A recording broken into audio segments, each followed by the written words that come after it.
On February 20th in 1962, John Glenn became the first American and third human to orbit the Earth, and he did it in this vehicle, the Mercury capsule aboard the Atlas LV-3B rocket.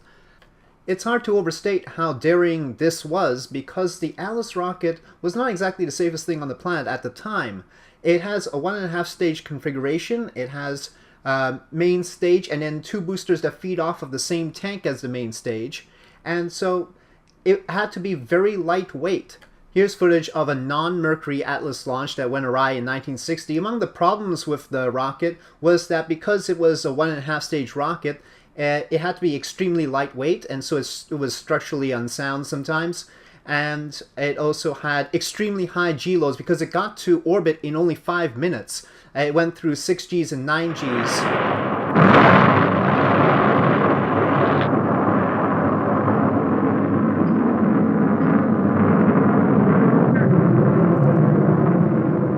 It also had combustion instability, which might have been what happened there. It had issues in Mercury Atlas 1 where the capsule was just too heavy for the lightweight body and actually collapsed it a bit. And this is Mercury Atlas 3 where the guidance system went awry and couldn't do the pitch and roll program. And so it essentially became ICBM aimed at Florida. So the range safety officer had to push the red abort button. A little bit reluctant to do that. He eventually did it, and we'll see that happen here. The launch escape system, by the way, was tested on a separate rocket. There are no humans on board this right now. This was an unmanned test of the Mercury Atlas system. And the capsule was recovered. The launch escape system worked. And they reused that capsule, by the way, for Mercury Atlas 4, which was the same sort of unmanned test that they were doing before putting a monkey on and then putting John Glenn on. Basically, it went like that. Unmanned, monkey, and then John Glenn. So, yeah, a tough rocket to deal with, very daring to go there, but that was the rocket that the Mercury 7 were aiming to take into orbit, and here's John Glenn. Here's some audio from Mission Control 12 minutes before the start of flight. Okay, this is Bermuda. Loud and clear, UHF. Go ahead. Roger. We would like to hold at 7 and rerun a B-sim. We lost our main power on the computer, and we just want to check that nothing else has gone wrong. Roger, have you got your power back? Roger. What do you estimate? Somewhere between 5 and 10 minutes, Cape. Can't you expedite? Make it 5. Roger, and hurry up. Roger. Some of the stuff on the tapes isn't really confidence building, but they really were doing this for the first time, and so they really had to make a lot of stuff up as they went along. But here we are with the Mercury Atlas launch. I'll have the real audio running for the 5-minute duration of the flight, if you'll forgive me. This is the shortest flight to Earth orbit that I've ever had on this channel. Control center recorders to fast speed. Bellico retract now. Range operation. Go, clear to launch. Mercury capsule. Go. All pre-start panel lights are correct. The ready light is on. Eject Mercury umbilical. Oil Roger, evacuation. scope is retracting. The scope is retracted, light is out. 18 seconds and holding momentarily. Roger. Valid DM, scope retract. Roger. Firing signal. May the wind be with you, Thomas. 15 seconds. Godspeed, John Glenn. 10, 9, 8, 7. 6,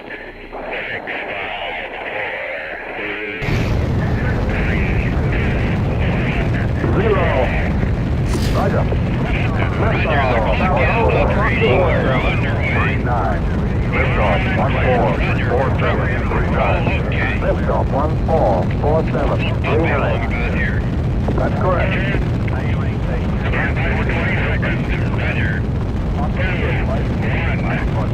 Stop is running good. Roger. Systems is go. Range safety still bringing. Fuel 102, 101. 100 amps 27.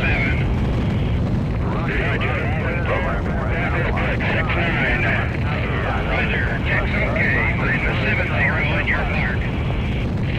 Have some vibration area coming up here now. Roger, loud and clear. Roger, coming into height you a little bit. That little contrail went by the window or something there. Roger. Fuel 102, 101, oxygen 70,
Pico.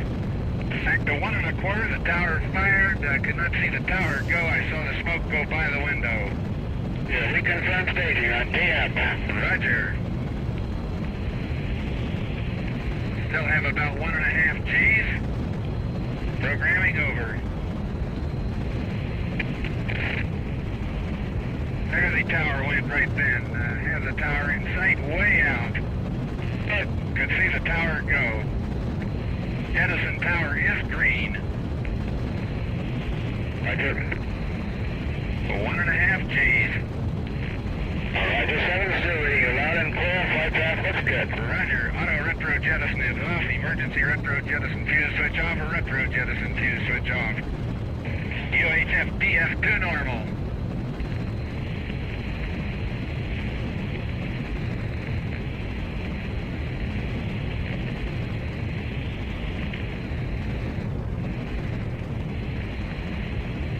Flight path looks good. Steering is good. Roger. Understand everything looks good. He's starting to build again a little bit. Roger. Friendship 7, Bermuda. Roger, Bermuda, stand by. This is Friendship 7, fuel 103, 101, oxygen 78 to 100.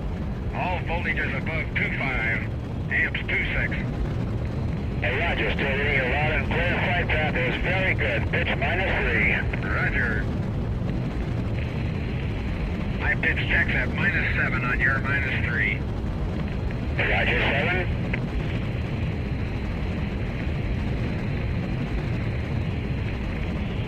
Friendship 7, no fuel 103, 101, oxygen 78 to 100, amps 25, cabin pressure holding at 58. All Roger, reading you loud and clear, 7. Cape is go. We're standing by for you. Roger, Cape is go and I am go. Our capsule is in good shape. Fuel 103, 102, oxygen 78, 100, cabin pressure holding steady at 58, amps is 26. All systems are go. Roger, 20 seconds to Seco. Roger. Indicating 6 Gs. Say again. That still looks good. Roger.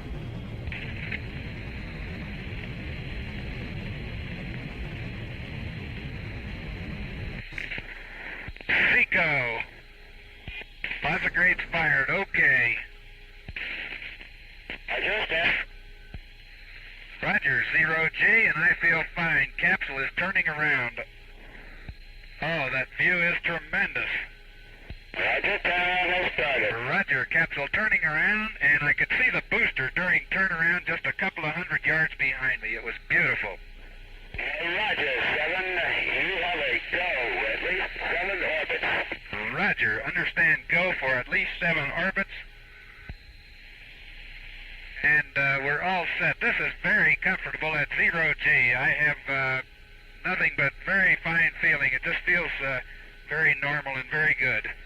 Friendship 7, stand by for retro sequence times. Roger, ready to copy.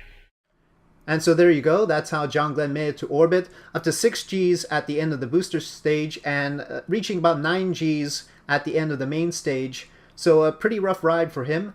But here he is, and let's hear some of his observations in flight.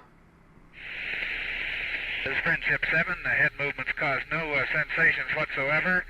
Feel fine. Reach test, I can hit directly to any spot that I want to hit. I have no problem reaching for knobs and have adjusted to 0G very easily, much easier than I really thought I would. I have excellent vision on the charts, no astigmatism or any malfunctions at all. This is Friendship 7, having no trouble at all eating, very good. In the periscope I can see the brilliant blue horizon coming up behind the approaching sunrise, over. Roger, Friendship 7, you're very lucky. You're right, man, this is beautiful. This is Friendship 7, I'll try to describe what I'm in here. I'm in a big mass of some very small particles that are brilliantly lit up, like they're luminescent. I never saw anything like it. They're around they're coming by the capsule. and they look like little stars, a whole shower of them coming by.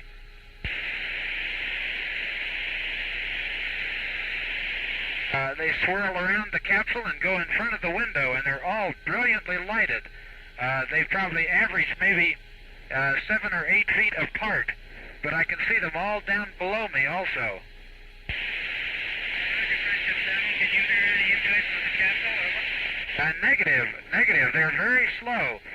They're not going away from me more than maybe 3 or 4 miles per hour. They're going at the same speed I am, approximately. They're only very slightly under my speed. Over.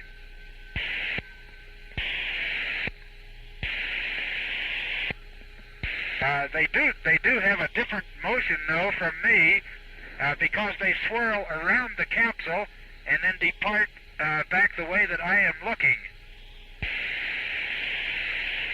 Are you receiving? Over.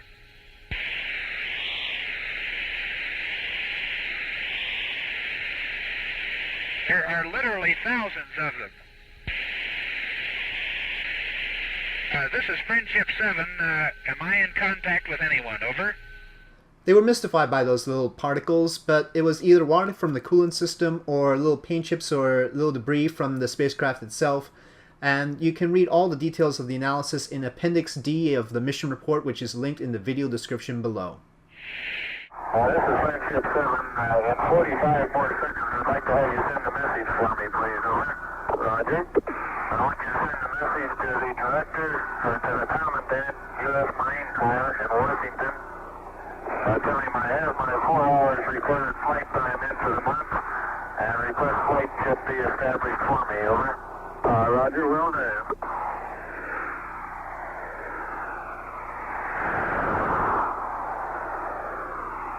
Think they'll pay it? I don't know. We'll find out. Roger. Is this gliding time or rocket time? Later than now, buddy. Roger. Interestingly, the astronauts were not actually paid very well at this point, but I don't think that was the main concern on John Glenn's mind, because he was about to do his retro burn for descent, and the Cape was worried that the heat shield was actually loose because they had a warning light about that, and so they wanted him to keep the retro boosters strapped on to the capsule, and we'll see that in a sec, that they're actually strapped on, and hoping that that would keep the heat shield in place. California, this is Cape Flight. Go ahead, Cape Flight. We'd like to leave the package on at least through Texas.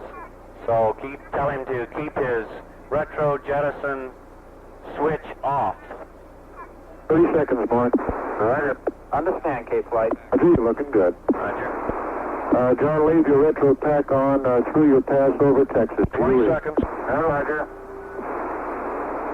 10, 9, 8, 7, 6, 5, 5, 4, 3, 2, 1. Fire. retro fire. Roger. Retros are firing. Oh, Roger, baby. DC contact at 09. Feels like I'm going back toward Hawaii. Don't do that. You want to go on the East Coast. So they decided to keep that little booster strapped on there to the heat shield so that the heat shield wouldn't come loose. But in fact, the warning light was the faulty element in this whole thing. There was no problem with the heat shield, and they didn't have to do this. And it turns out that during re-entry, that little booster pack would come loose, and John Glenn would see explosions and be a little bit worried that debris that he saw flowing past the window was actually his heat shield. But that was not the only problem on this flight, by the way. John Glenn spent the entire time fighting with a yaw thruster malfunction. His gyros, which is the equivalent of a nav ball, were constantly going off, and he had to judge his attitude by the horizon. So the heat shield warning was just one of many things that caused him problems. But he made it. He made it back down safely. And so we see here re-entry, parachute deployment at 6,400 meters in altitude, and a splashdown in the Atlantic Ocean.